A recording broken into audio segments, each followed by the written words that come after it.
Welcome to Not Milk Never Milk. Subscribe if you're lactose intolerant. You start by prepping precise tools. Enable the aim overlay and pick a 1/2 or full grid so lines are visible. Next, set the power meter to about 40 to 60%. This gives control versus wild shots. Choose a striker size and an offset point. These change spin response and collision.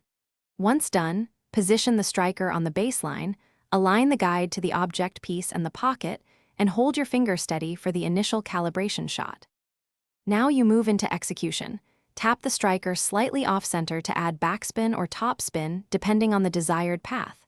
Use the grid to tweak angle in 5-degree increments.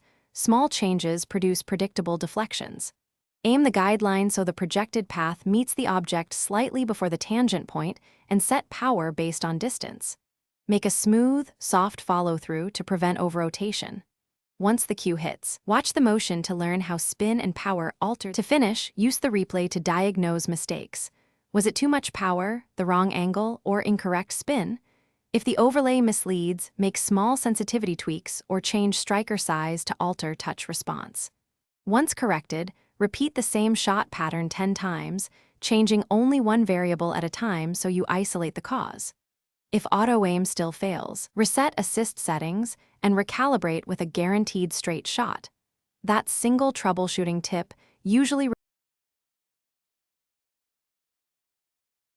Thanks for watching. If this was helpful, leave a like and consider subscribing. See you next time.